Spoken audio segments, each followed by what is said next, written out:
Esse que eu vos falo é o evangelista Reginaldo Calixto, pastor missionário, que grava para o YouTube meus vídeos.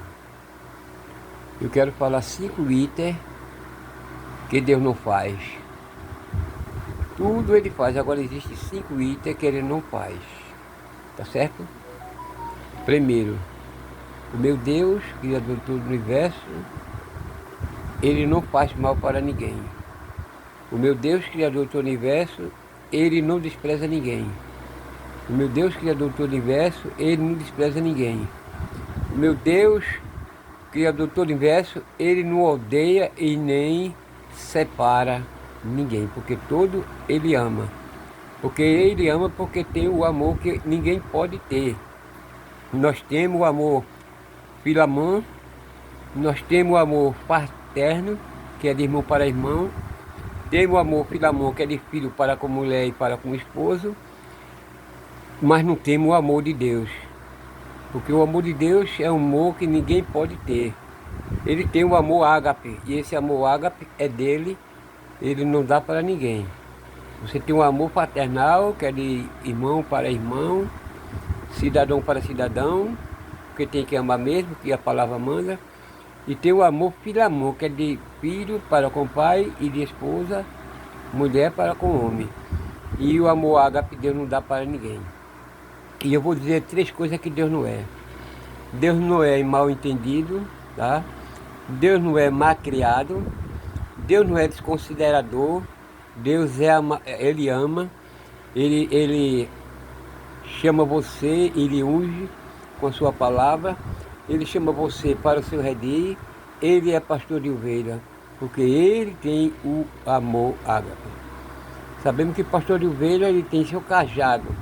E na ponta do cajado tem um ferrão feito um anzol. Ali, o verdadeiro pastor de ovelha, ele coloca óleo da unção, um azeite na ponta daquele cajado, que é envergado, é como se fosse um anzol de pesca, para que quando ele bater na ovelha, que não seja rebelde, ela não sinta dor. E as que são rebeldes, ela sente dor, sim. E ela tem que sair, porque verdadeiramente não pode estar no redil dos pastores. Fica na paz, Deus que te abençoe em nome de Jesus. Quando Pedro andava com Jesus, ele errou muitas vezes. Sabemos que tem muitos preletores, pregador da palavra, até pastores também, que pregam numa expressão diferente, dizendo que Pedro não era convertido. Pedro era convertido, sim. Pedro era tão convertido no mundo que Satanás tinha o maior prazer de tentar Pedro. Por quê? Nenhum dos discípulos gostaria de estar de lado a lado com Jesus. Saía na obra de missão, quando Jesus chamava, quando era 7, era 7, quando era 12, era 12, quando depois cresceu para 70, é 70. Mas de maneira nenhuma você não encontrava João, nem Mateus, nem Lucas, nem Marcos andando com Jesus, os dois.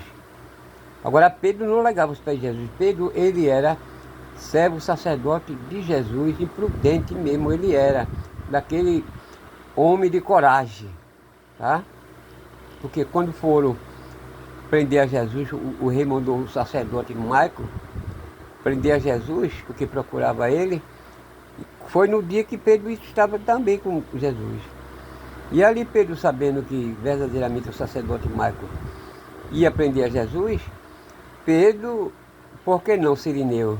Estava com um guardião, um Cirineu, porque estava de lado de Jesus. A dor que tinha de passar Jesus, Pedro tomava para si. Ele só não quis ir para a cruz, ele só não quis ser preso, nem amarrado, nem ir para a cruz. Por onde Jesus passou, mas quase queria para a cruz, porque verdadeiramente Satanás tentava muito a Pedro. Quando Jesus ia passando em frente à casa dos seus pais, ele viu uma notícia que Jesus não vivia em casa, Jesus andava com Pedro. Mas quando Pedro ia passando em frente às províncias do seu lado, da sua casa, dos seus pais, ele soube a notícia que seu pai tinha morrido. Aí Pedro olhou para Jesus e disse: mestre, deixa sepultar meu pai, porque meu pai pereceu. Aí Jesus disse: não, Pedro, deixe que os mortos enterrem seus mortos. Vamos adiante, que nós temos obra para fazer. E Jesus não deixou Pedro enterrar o seu pai. E quem enterrou os pais de Pedro foi os amigos, os vizinhos, aqueles que conhecia. Mas Pedro não pôde, teve a tendência, pediu, mas não recebeu a liberdade de ir para a sepultura do seu pai. Mas chegando ali perto do Monte da Transfiguração, Satanás a um lado de Pedro, tentando a Pedro.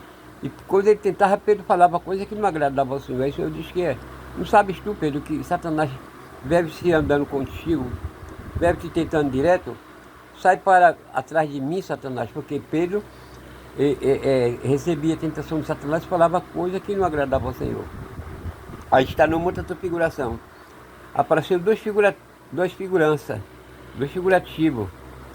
Com certeza era Elias e Enoque. Estava Jesus e Pedro, mas Pedro estava num lugar tão bem, tão seguro ali. Não tinha perseguição para o Senhor, porque por onde ele andava, Jerusalém, Samaria, Nazaré, as províncias de Judá, a província de Jericó, por onde eles andavam nas províncias de Israel, tinha perseguição, tinha perseguidor, principalmente contra Jesus, né, para prender, para expulsar da cidade. Aí Pedro estava lá com Jesus, tão seguro. Aí apareceu duas figuras espiritual lá ao lado, com certeza era Elias e Enoque. E Pedro disse para Jesus: mas aqui está tão bom, mestre, nós não vamos voltar mais para Jerusalém, para Israel, não, vamos ficar por aqui mais 3 dias. Aí Jesus disse: Pedro, Pedro. E foi quando Pedro, outra vez, falou algo que não agradava ao Senhor. Aí quando olhou para o outro lado, estava duas figuras ativas, era Elias e Enoque. Tem narrador que estão pregando a palavra dizendo que era Elias e Moisés. Moisés não, Moisés morreu, estava enterrado no vale. E quando enterraram o corpo de Moisés no vale, Satanás tentou para tomar o corpo de Moisés para fazer um Deus de adoração, porque nós sabemos que Moisés era um grande profeta de Deus. E ele precisava do corpo de Moisés para fazer um Deus figurativo através do corpo de Moisés, um Deus de adoração. Aí estava o mensageiro, anjo do Senhor, que estava lá guarnecendo lá, como segurança, não era para verdadeiramente vencer a batalha, porque era o anjo, mas era o anjo mensageiro, não era o anjo guerreiro Miguel, era o arcanjo Gabriel. E Gabriel não era um anjo de luta, de batalha, de guerra, estava lá somente para guarnecer. E ficou 3 dias lá e não conseguiu passar, não conseguiu vencer a Satanás. Aí o Senhor mandou descer agora o Miguel, que é o guerreiro, o que tem espada de fogo, né, que vence batalha, vence guerra, conflito, é o Miguel, o arcanjo Miguel, e mandou o Gabriel voltar. E ali, verdadeiramente, quando ele chegou diante de Satanás, puxou da espada, o fogo saiu, e botou nele, o fogo saiu, botou nele, o fogo saiu, e disse: mas tu é mais violento, quem és tu? E não conseguiram tomar o corpo de Moisés. Deus mandou Moisés, o anjo Miguel, ocultar, arrebatar e esconder sobre a fenda das pedras. E ele ali não tinha autoridade de aparecer ninguém. Contra o estado dos mortos, ninguém pode aparecer ninguém. E tem narrador que diz que aquelas duas figurativas que estavam lá no Monte das Transfigurações lá, dizendo que é Elias e Moisés. Não é Elias e Moisés. O Moisés ali que alguém chamou de Moisés, de um dos figurantes, que um era ali, outro encobriram dizendo que era Moisés. Aquele ali era o próprio Eliseu, o próprio Deus, na figura de Elias, na figura de Moisés, que estava ali o Elias e Enoque, né? Elias e Enoque. Estava na figura de Enoque. Alguém não entendia o mistério de Deus, disse que estava na figura de Moisés.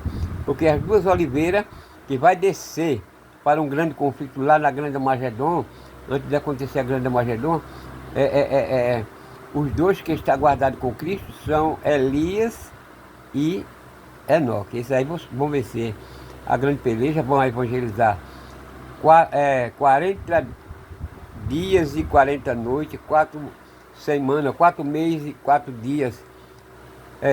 Vai evangelizar e vai morrer na praça pública, porque não conheceram Jesus, não conheceram a Deus, mas vai ser pelo Filho da promessa. Ele vai evangelizar 40 dias, 40 meses e 40 dias lá sobre Israel, nas províncias, nos atos, nos morros, na cidade, por todo lugar de Jerusalém.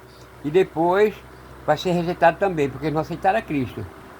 Eles dois não aceitaram a Cristo, ele aceita o Deus da justiça, o Deus que extermina. E aí vai ser pedrejado para poder ressuscitar dos mortos naquele grande dia, porque ninguém pode chegar a Deus que não passar pela morte física nem ressuscitar dos mortos. Se pudesse, Jesus era o primeiro, mas Jesus precisou, porque Jesus ele é o caminho, ele veio traçar um caminho para o povo, e nós não aprendemos se não quisermos, mas está tudo aí, ele ensinou, bem certinho. Fica na paz, Deus te abençoe em nome de Jesus, fica na paz.